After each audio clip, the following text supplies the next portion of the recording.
regathering. We have sort of soft opening in May. We're ready to gather again and just having a good time with the Lord today. I want to actually had this ready to preach in March, and then we had a tornado and virus and anything. So this is a really important message. As a matter of fact, there's so much in this, it's going to take me 2 weeks. Come back, the best part is next week, all right? So do not miss next week. But I want to talk about Matthew 7, 1 through 5, truth finding or fault finding. Do not judge others, and you will not be judged. For you will be treated as you treat others. The standard you use in judging is the standard by which you will be judged. And why worry about a speck in your friend's eye when you have a log in your own? How can you think of saying to your friend, let me help you get rid of that speck in your eye, when you can't see past the log in your own? Hypocrite, first get rid of the log in your own eye, then you will see well enough to deal with the speck in your friend's eye. Now, this is one of the first verses. I didn't grow up going to church, but I heard this verse. Because when my grandfather or my mother would talk to my dad about his drinking and the bad things associated with it, he'd say, judge not, lest you be not judged. Now, was that a right application of this verse? And you don't have to say yes or no, but that's the question. Because I think that's the way a lot of people use. As soon as you say anything is right or wrong, judge not, lest you be not judged. Is that what this verse is talking about? Because this is important. That's why I want to take all this morning on talking about what I don't think it means. I don't think it means just to tolerate anything. Truth finding is good, okay? Finding truth, fault finding is bad. And even a picture of our sign, the name of our church, tells you sort of what I'm thinking about this. Truth and grace church. It's both. If you don't have truth, you don't have grace. If anything goes, what is grace? So it has to be both. Jesus was filled with grace and truth. And they're both in it.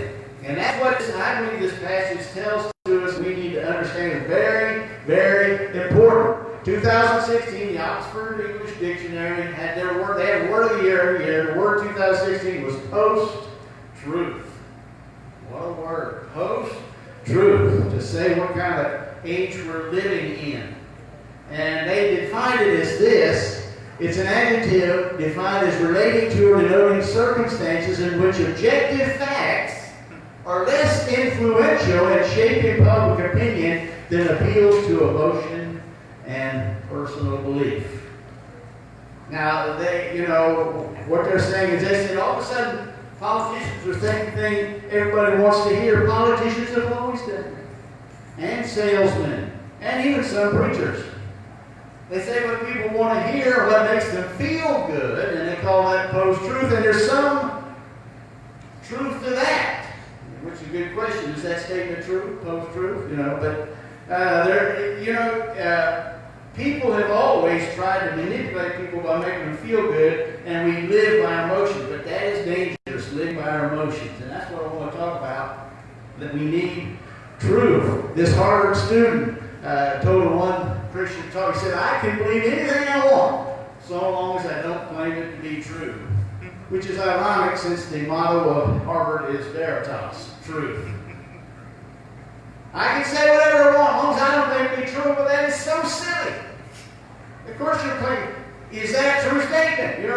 What does that mean? I can say what I want. I don't want to take any stand on anything as long as I don't claim it to be true. There's got to be something that's claimed as truth that really is truth.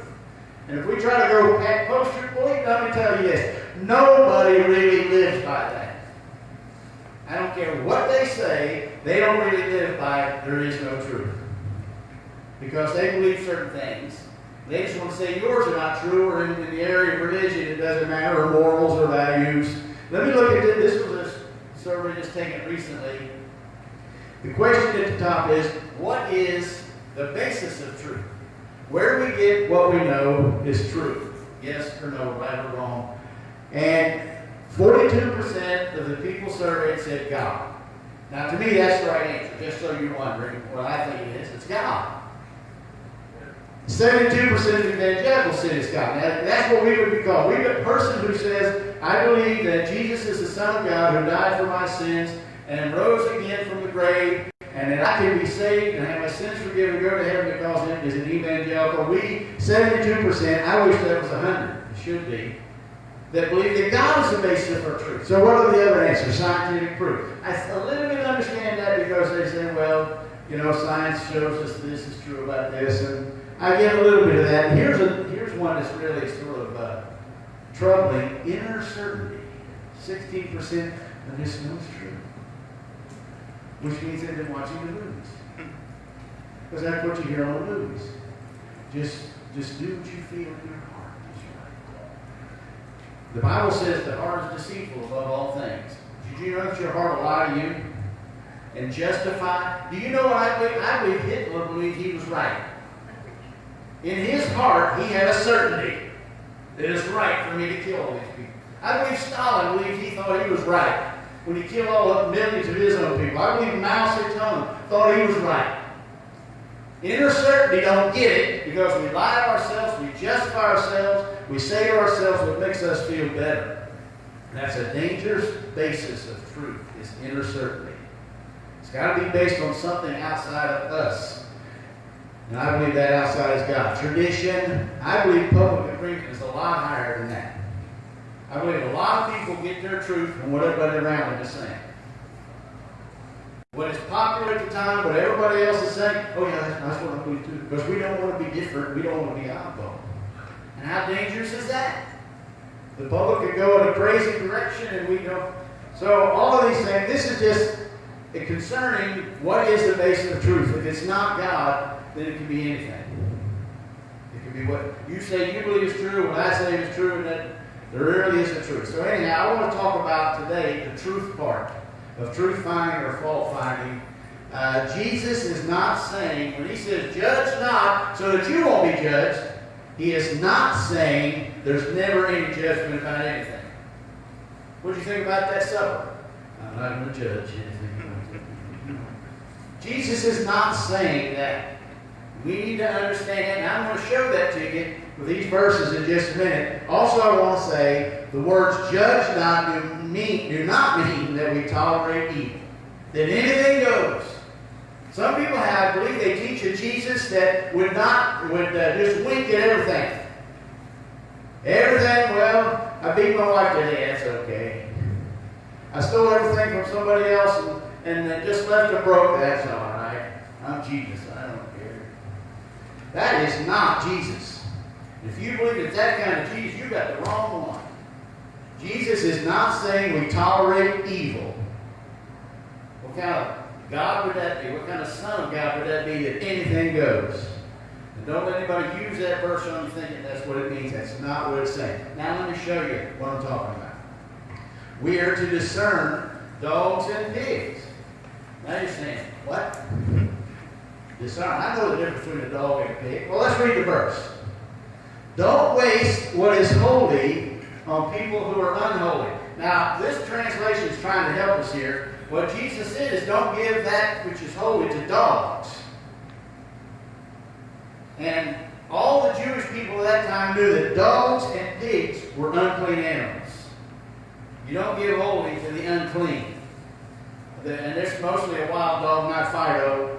Or, does anybody name their dog Fido anymore?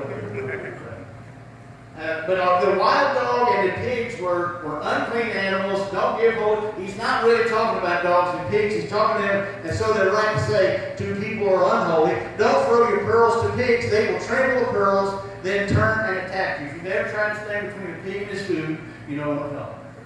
And I have. They'll knock you down to get to that food. Jesus is talking about us being discerning about people and their reception of what we have to say, which is holy.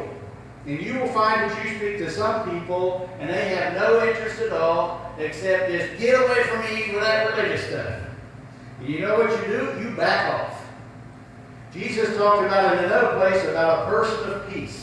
You go to somebody that's a person of peace, they're open, oh yeah, come in, tell me about that. There's a person that you want to speak to. If they don't like, get out of here and slam the door. He said, knock the dirt off your feet and go to the next person.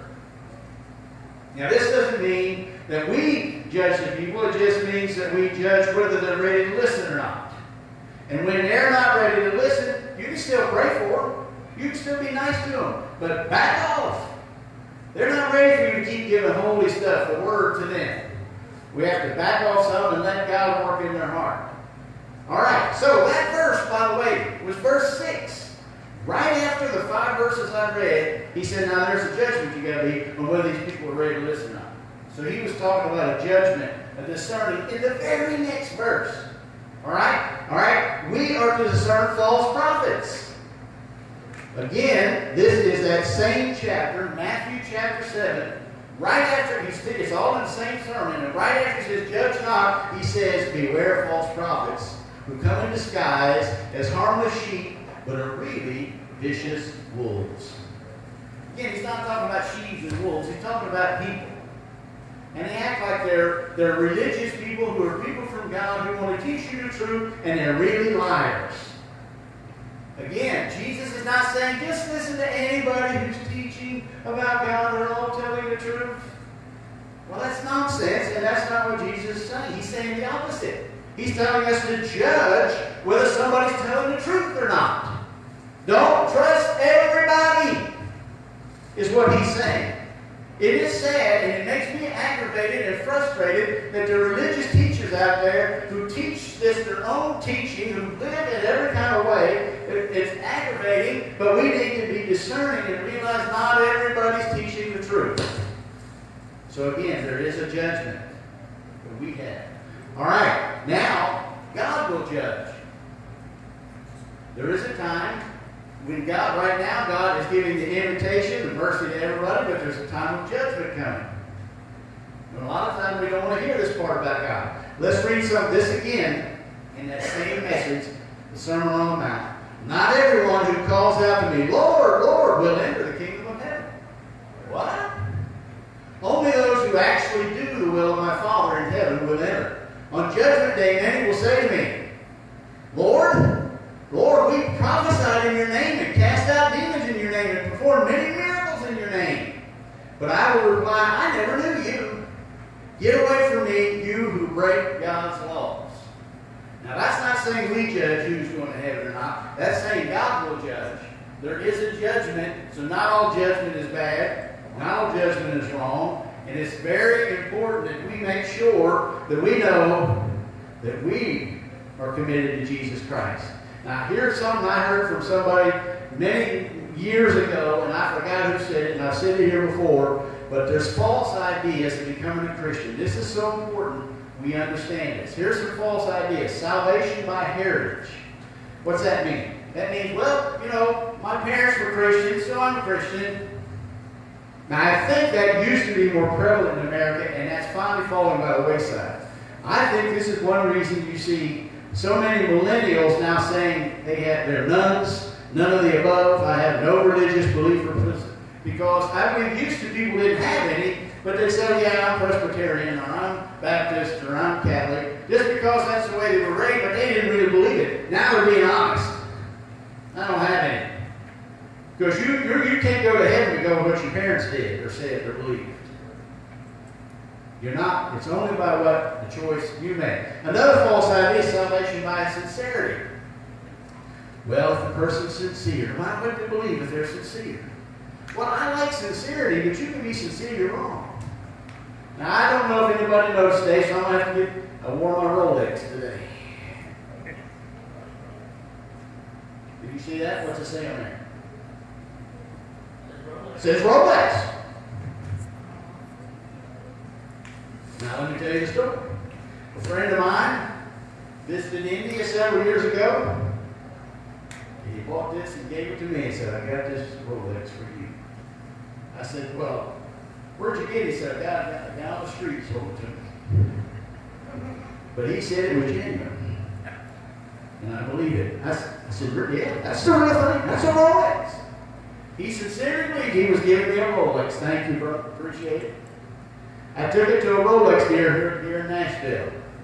I said, I want you to tell the story. And I handed it to him and said, can you tell me? He looked at it about 2 seconds. He started laughing.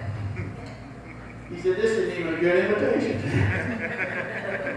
Couldn't you let me down easier than that? Now, the guy who he sincerely believed he was buying a Rolex, or at least that's what he told me. Did that make it a Rolex? If that guy would have said it's a Rolex, I would have done sold it, okay? What do I need to be? By the way, now I can't even get to stem the boy. It doesn't even tell the time. Just looks pretty. So I had to wear it once, my Rolex. Sincerity is not enough. It's whether it's true or not. Just a sincere belief that because you have a tomato in your shoe, I'm going to heaven. That's not enough. It's got to be based on truth. All right? Salvation by subtraction. I'm going to quit some things.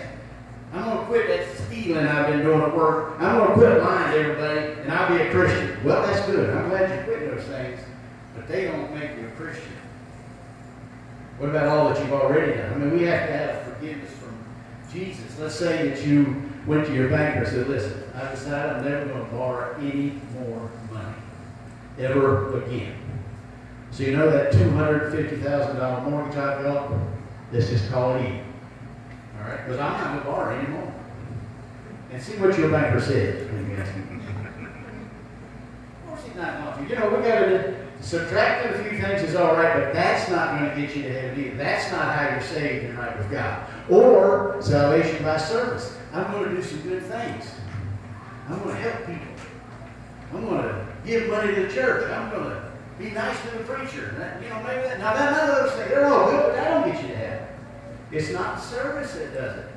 Or the last one is by shrine. What that means? That means by church. I have another S word. I'll go to church. That'll make me a Christian. Now, let's say you asked me if I was married.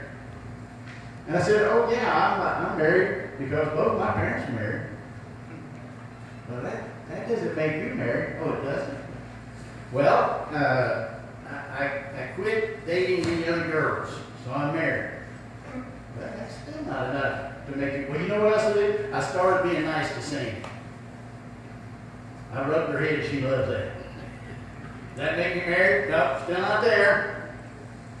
All right. What's the other? Help me out here. What's right before shrine? Service. Huh? Service. Service. No, I thought there was 5. But anyhow. Subtraction, service. Boy, this looks good, real good on the Sincerity. video. Huh? Sincerity. Yeah. Oh, I thought I was married. Yeah. And a Rolex. I must have been married. Or I went to church with Sandy. That made me married. None of those things made me married, did it? What made me married? I went to a church, and you don't have to be to church, but we stood before God, and people said, I take you to a death part. We made a choice and a commitment, and I was married. And we need to make sure we understand that it is easy, in one sense, easy for us. It was a lot on God, but He has made it simple for us. But it is a choice in our heart that I was going in this direction, and I said, no, I'm sorry, God, I'm turning around, and Jesus died for me, and I have followed Jesus, and He is the Lord of my life. He's our Savior and our Lord. And when you make that choice and commitment and really believe it, that is what it is. Not these other things. And then I'm afraid there's so many people that went to a church service or did some good deeds or they quit some habits in their life and they think they're Christians. Jesus said no. All right, number 4, Jesus is not saying that we can't name what is right or wrong. Again, I think this is part of what some people say, why they use that verse. You can't tell me I'm wrong. You're not the judge. And we are not the judge. And again, next week is some good stuff. Please come back and hear it next week on what it means. This verse is a great passage and what it means. But it does not mean that you can't say what is right or wrong. Let's read another verse. So if you ignore the least commandment and teach others to do the same, you will be called the least in the kingdom of heaven. But anyone who obeys God's laws and teaches them will be called great in the kingdom of heaven. Matthew 5, the same sermon that He said, judge not. He said, you obey what God said to do. So He is not saying, I don't care whether you steal or not. I don't care whether you lie or not. I don't care whether you kill or not. Now you can be forgiven of those, but he's not saying that you can't say this is right or this is wrong. The Ten Commandments are still a great basis for any nation and us. Let me read to you. There's two things, three things here. We went through a tornado. Then we got the virus, which is still around some. And then now the disruption in division in our country, what's going on with George Floyd. And I'm not going to give my opinion on a lot of things. This is not the place for that. But I am going to say the truth is still important, and God's Word is still important. So I want to quote Coach Tony Dungy, who was interviewed this week. First black coach to win Super Bowl. Good Christian man. He was asked about this, and he said this: as I have watched the events in Minneapolis unfold the last few days, I have wondered and prayed about how I should respond. Below are my thoughts. America is in a very sad place today. We have seen a man die senselessly at the hands of the very people who are supposed to be protecting our citizens. Now let's just stop right there. I never saw anybody who disagreed with that. Now, we know that he had been involved in some crime, but that doesn't matter. When you're arresting somebody, you don't kill them. And let's say this: there's some preachers, there's some of any kind of judges, lawyers, and there's some policemen who abuse their job. And let's just go ahead and be honest about it, because they're human and they get a power trip or I don't know what. And they do wrong things, and sometimes their own friends cover for them. That's not right. We can all say that. There is a right and a wrong, and that's not right. Let's go on. We have seen people protest this death by destroying property and dreams of people in their own community, the very people they are protesting for. Some businessmen in low-income areas took everything they had to start a business, and it's been wiped out. Some people have been killed. A police captain, when looters came in and they killed him. A business owner who tried to defend his business, they put him down and stomped on him and stomped his head and killed him. And that's not right either. And if we start justifying that say because this was wrong, then I can do this, woe be unto America. If we take the truth down and tear it down and say that anything goes, well, that's also not right. We have many people pointing fingers of blame, painting the opposite side with a broad brush. All black people are rioters and evil. All white people are racist and evil. All policemen are dirty and evil. The broad brush of blame to everybody. That's not truth. That's why I say we cannot let our emotions rule. We have to let truth rule. Are there some policemen who are bad and who should be punished? Yes. But that doesn't mean we punish somebody over here who doesn't have anything to do with it. You wouldn't want that if somebody came and tore down your house and you had nothing to do with it.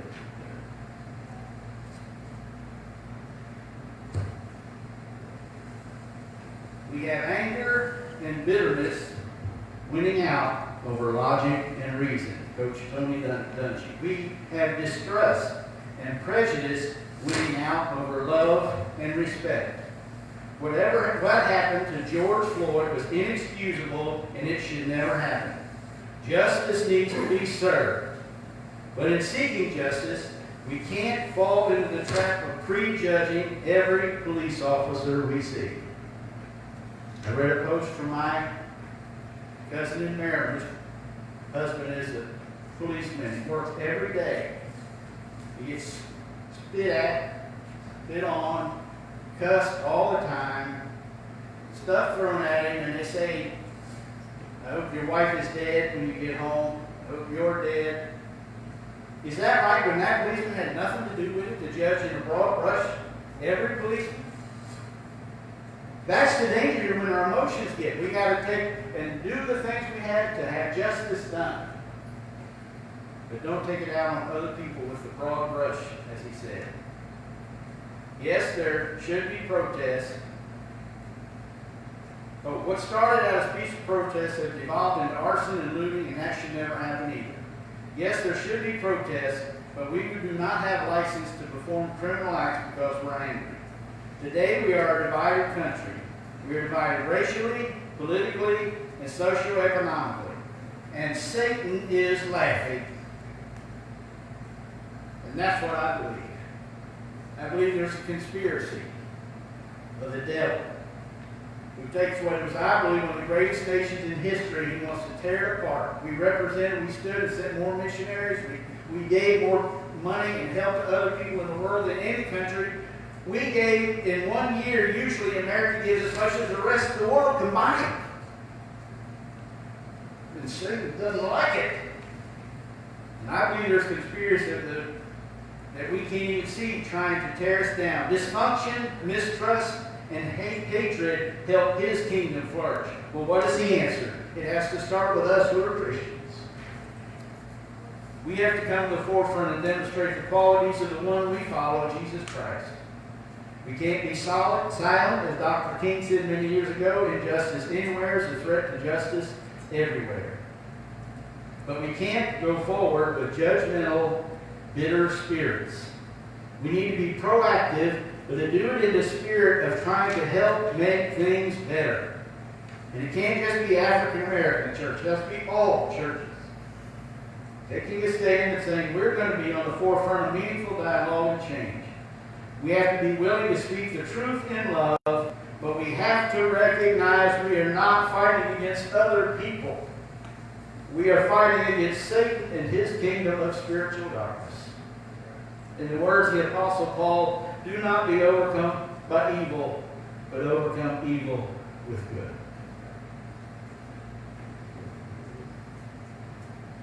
And I believe that's a great message he was courageous enough to stand and say. There is a truth, and we need to stand for what's true. There is.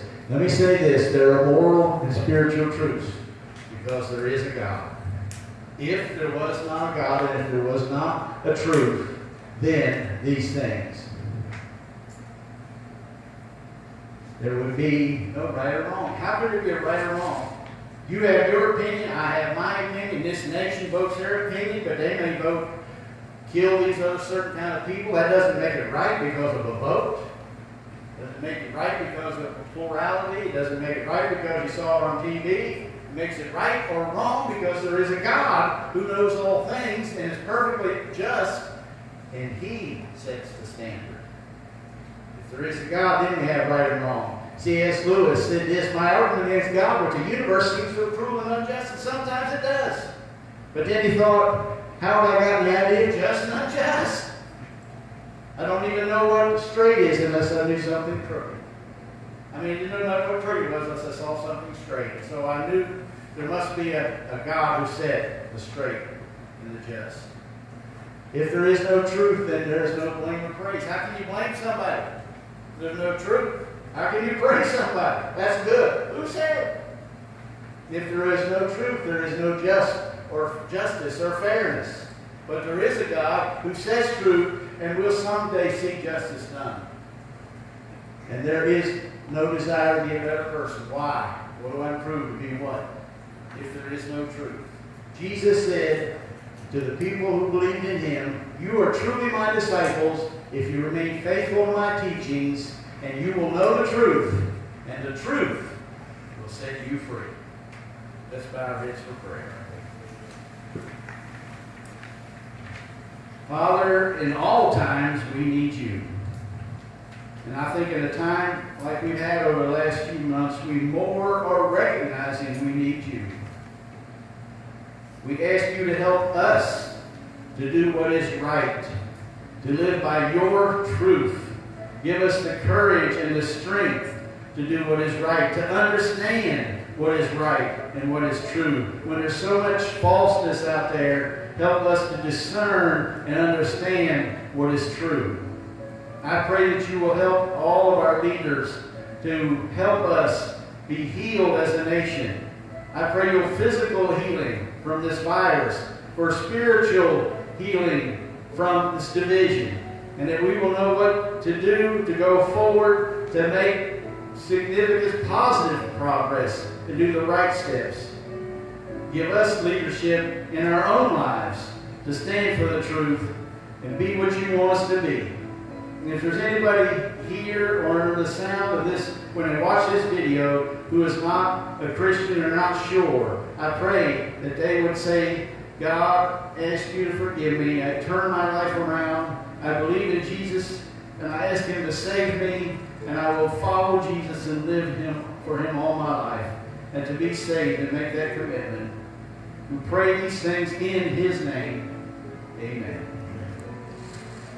All right. Thank you for, and I hope, well, I'm not even saying more. This is such a thing that we can, if we're not careful, we can be divided in our own group. We don't want to do that. We want to be united around Jesus, whatever our opinions are. All right. We are going to pray. Yeah, you can get that now. Thank you. Before we end, and Andrew and